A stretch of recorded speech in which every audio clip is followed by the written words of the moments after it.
Hello friends, welcome to Indian study पर आपका स्वागत है। दोस्तों, आज की इस वीडियो में मैं आप लोगों के लिए हिंदी का टेस्ट लेकर के आया हूं, जो कि आपके आने वाले एग्जाम यूपीएसआई के लिए बहुत ही ज़्यादा इंपॉर्टेंट है। तो दोस्तों, वीडियो को एंड तक जरूर देखिएगा, क्योंकि लास्ट में मैं आपसे क्वेश्चन भी पूछूंगा और उसका आंसर आपको कमेंट बॉक्स में बताना होगा। साथ ही साथ इस वीडियो की पीडीएफ डिस्क्रिप्शन में टेलीग्राम चैनल का लिंक भी दिया हुआ है, वहां से आप प्राप्त भी कर सकते हैं। 1 से 5 तक के क्वेश्चंस ये आपके गद्दांश में चलेगा, नहीं तो सोचो कि 6 से क्यों स्टार्ट करवा रहे हैं। बता दिया क्यों स्टार्ट करवा रहे हैं। मनुष्य का आपको बताना है कि समानार्थक शब्द दिए गए 4 विकल्पों में से उचित कौन सा होगा। मनुष्य का आपको समानार्थक शब्द बताना है, क्वेश्चन नंबर 6। तो मनुष्य का जो समानार्थक शब्द हो जाएगा वह हो जाएगा आपका द्विपद। पहला ही ऑप्शन यहां पर आपका बिल्कुल क्या होगा सर, करेक्ट हो जाएगा। नेक्स्ट क्वेश्चन, शत्रु का आपको समानार्थक यानी कि पर्यायवाची शब्द बताना है कि शत्रु का समानार्थक शब्द क्या होगा। तो शत्रु का समानार्थक शब्द हो जाएगा आपका अरि। तीसरा ऑप्शन करेक्ट। नेक्स्ट क्वेश्चन, 8 से 9 तक आपको विलोम शब्द बताना है। ठीक है, कि उचित विकल्प का विलोम शब्द क्या होगा। विष का आपको विलोम शब्द बताना है, आराम से बता सकते हैं, बहुत सिंपल क्वेश्चन है। तो विष का विलोम शब्द क्या हो जाएगा सर, अमृत। दूसरा ऑप्शन करेक्ट। नेक्स्ट क्वेश्चन, आमाद प्रमोद, इसका विलोम शब्द क्या होगा, जल्दी बता दो। आमाद प्रमोद, इसका विलोम शब्द क्या होगा। तो सही आंसर हो जाएगा आमाद का वेदना, प्रमोद का दुख, यानी कि तीसरा ऑप्शन यहां पर आपका बिल्कुल क्या होगा सर, करेक्ट हो जाएगा। अरे जरा इधर तो आ, इस वाक्य में अव्यय बताइए, कौन सा अव्यय है। अरे जरा इधर तो आ। तो पहले तो ये बता दो कि यहां पर कौन सा शब्द जो है वो अव्यय है, जल्दी बताइए। अरे, अरे शब्द जो है ये आपका अव्यय, अरे शब्द अव्यय शब्द है। अव्यय शब्द क्या होते हैं, अभिकारी शब्द होते हैं, ये बदले नहीं जाते, ज्यों के त्यों लिखे जाते हैं, इनको हम अव्यय कहते हैं। ठीक है, अरे शब्द आपका किस में आएगा, विस्मयादि बोधक में आएगा। तो अरे शब्द जो है ये आपका एक विस्मयादि बोधक अव्यय है। तीसरा ऑप्शन करेक्ट। निम्नलिखित में से स्त्रीलिंग शब्द आपको बताना है, कौन सा शब्द आपका स्त्रीलिंग शब्द है, क्वेश्चन नंबर 11, जल्दी बताओ। जो सूचना शब्द है ये एक स्त्रीलिंग शब्द है। दूसरा ऑप्शन यहां पर आपका बिल्कुल करेक्ट हो जाएगा। नेक्स्ट क्वेश्चन सर, आपके सामने दिए गए निर्देशक में आपको सही वर्तनी चुनना है, क्वेश्चन नंबर 12। ये जो टेस्ट है अभी मैं आपको बहुत हार्ड लेवल के करवा रहा था, तो आपका मोटिवेशन थोड़ा डाउन ना हो, मोटिवेशन कम ना हो, आप लोगों को अंदर से ये फीलिंग ना आए कि टेस्ट क्या हार्ड ही हार्ड आएंगे। तो थोड़े से मॉडरेट लेवल के भी टेस्ट लेकर के आया हूं मैं, है ना। मैं हर तरीके से आपके बारे में सोच रहा हूं। आप लोगों से बोलता हूं 500 लाइक के लिए, हर वीडियो में नहीं बोलता हूं, लेकिन आप लोगों को समझ जाना चाहिए कि जब इतनी मेहनत मैं आप लोगों को कर रहा हूं, तो आप लोग भी थोड़ा सपोर्ट करें, है ना। तो आपको बताना है कि इसमें शुद्ध वर्तनी कौन सी है, क्वेश्चन नंबर 12 में। तो प्रत्युत्पन्न, तीसरा चौथा ऑप्शन यहाँ पर आपका बिल्कुल करेक्ट है। अब देखो, एकाग्र आप किस प्रकार से लिखेंगे, 50 बार आपने लिखा होगा, देखा होगा, लेकिन आज शुद्ध वर्तनी आ गई तो थोड़ा सा हिचकिचा गए। तो सही आंसर हो जाएगा तीसरा ऑप्शन करेक्ट। अरविंद शब्द का कौन सा पर्यायवाची नहीं है, अरविंद शब्द का कौन सा पर्यायवाची नहीं है, तो जल्दी बताओ। अरविंद शब्द जो है ये कमल का पर्यायवाची शब्द है। पंकज होगा, जलज होगा, अंबुज होगा, मिलिंद, ये नहीं होगा, पहला ऑप्शन करेक्ट। पर्यायवाची शब्द का अर्थ क्या होता है, पर्यायवाची शब्द को कौन से शब्द बोलते हैं। तो जो पर्यायवाची शब्द होते हैं उनको हम समानार्थी बोलते हैं, चौथा ऑप्शन करेक्ट। यमुना का पर्यायवाची हमको पूछा है कि यमुना का पर्यायवाची क्या होगा।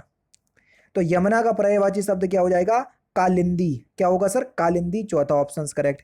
अब इसमें विशेषण और विशेष पूछा, विशेषण और विशेष पूछा है। अब देखो, दोनों आपको अगर नहीं पता है तो नहीं बता पाओगे। विशेषण क्या होते हैं, संज्ञा सर्वनाम की विशेषता बताने वाले शब्दों को। विशेष क्या होते हैं, जिसकी विशेषता बताई जाती है उसको विशेष कहते हैं।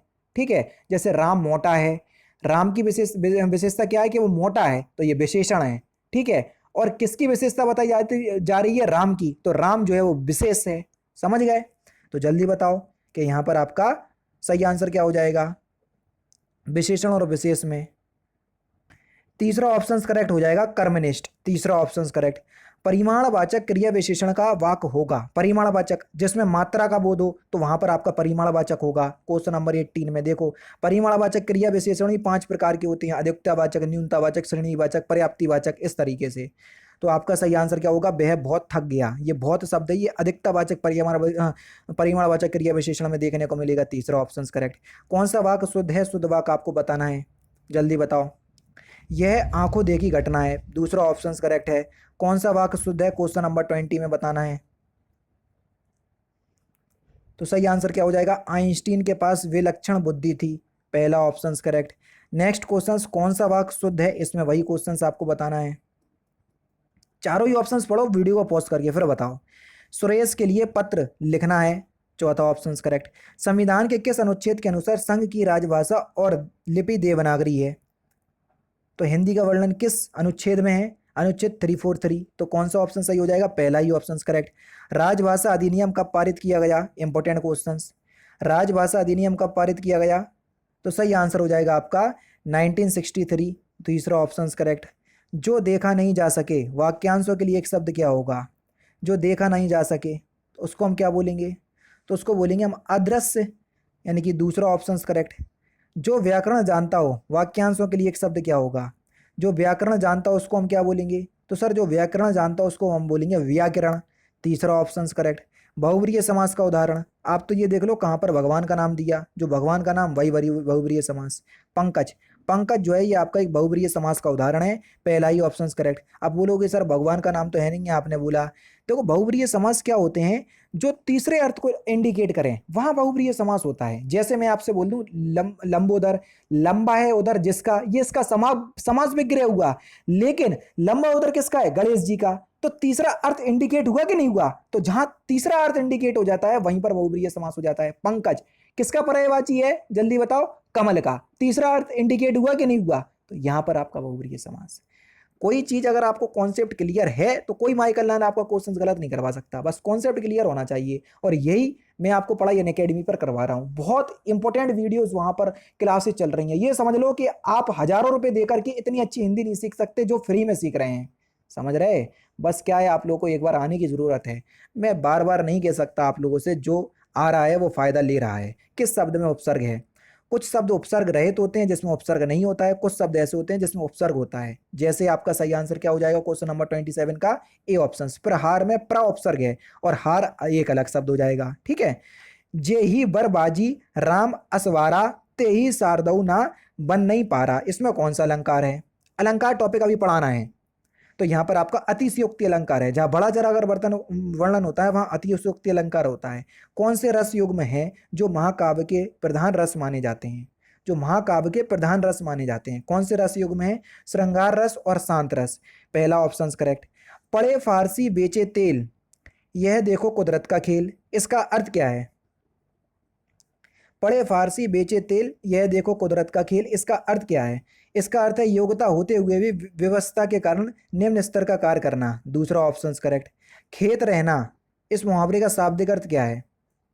खेत रहना इस मुहावरे का सही शाब्दिक अर्थ क्या है? वीर गति को प्राप्त हो जाना। दूसरा ऑप्शन। तीसरा ऑप्शन करेक्ट। कपटी कपटी मित्र, इस मुहावरे का सही अर्थ क्या है? कपटी मित्र, इस मुहावरे का सही अर्थ क्या है? तो आपका सही आंसर क्या हो जाएगा? देखो, काट का उल्लू नहीं, अक्ल का दुश्मन नहीं, आस्तीन का सांप, आस्तीन का सांप खुद एक मुहावरा है तो इसका अर्थ तो होगा नहीं ये। तो कपटी मित्र का मतलब क्या आएगा? जो आपसे ईर्ष्या का भाव रखता हो तो उसको बोलते हैं कपटी मित्र।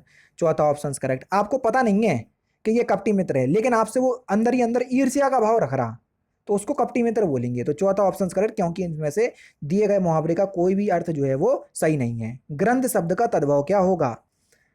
ग्रंथ शब्द का तद्भव क्या होगा? तो सही आंसर हो जाएगा आपका गीध। चौथा ऑप्शन करेक्ट। मक्खी का तत्सम क्या होगा?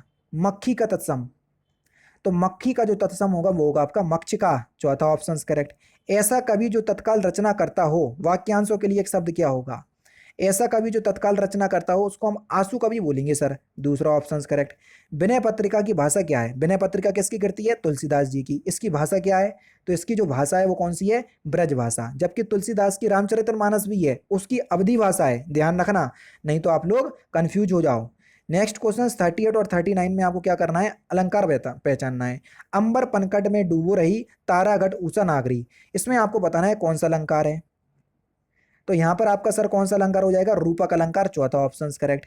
वही मनुष्य है जो मनुष्य के लिए मरे, वाक्यांशों के लिए, सॉरी, इसमें अलंकार कौन सा होगा? वही मनुष्य है जो मनुष्य के लिए मरे, तो यहां पर आपका अनुप्रास अलंकार होगा। दूसरा ऑप्शन यहां पर आपका बिल्कुल क्या हो जाएगा सर? पहला ही ऑप्शन यहां पर आपका बिल्कुल करेक्ट हो जाएगा। जहां एक वर्ण की आवृत्ति बार बार आती है वहां अनुप्रास अलंकार होता है। मां शब्द देखो बार बार आ रहा, तो इसलिए यहां पर अनुप्रास अलंकार है। ठीक है। लास्ट क्वेश्चंस आपके सामने निम्नलिखित में से कौन जो है वो सम्मिलित नहीं है। तो इस क्वेश्चंस का आंसर आप मुझे कमेंट बॉक्स में बताएंगे। ये आपका लास्ट क्वेश्चंस 40। टेस्ट कैसे लग रहे हैं अगर आप लोग कमेंट करते हैं ना तो मुझे बहुत ज़्यादा मोटिवेशन मिलता है। अभी मैं सोच रहा हूँ कि आप लोगों के लिए डेली लाइव आकर के हिंदी का टेस्ट लूँ और इतने धमाकेदार तरीके से लूँ कि आपको बहुत मज़ा आए, आपको अंदर से कॉन्फिडेंस फील हो कि हाँ यार कुछ ना कुछ तो हम पढ़ रहे हैं वाकई में इस इंडियन स्टडी चैनल पर और मज़ा भी आ रहा है। तो मैं ऐसा करने वाला हूँ बहुत ही जल्दी। तो देखते हैं कि कितने लोग हमको सपोर्ट करते हैं। तो इसलिए मैं आपसे कहूँगा कि आप कमेंट जरूर करा करें कि आपके इसमें कितने नंबर आए इस टेस्ट में और आप लोगों को मज़ा आ रहा है टेस्ट में या नहीं आ रहा है, जरूर से बताइएगा। ठीक है, तो दोस्तों फिलहाल की वीडियो में सिर्फ इतना ही। अगर आपको वीडियो पसंद आए तो प्लीज़ दोस्तों वीडियो को लाइक कीजिए, शेयर कीजिए और साथ ही साथ हमारे चैनल को सब्सक्राइब करना ना भूलें, क्योंकि मैं रोजाना इसी तरह के वीडियोस आप लोग के लिए लाता रहता हूँ। नमस्कार दोस्तों, जय हिंद, जय भारत।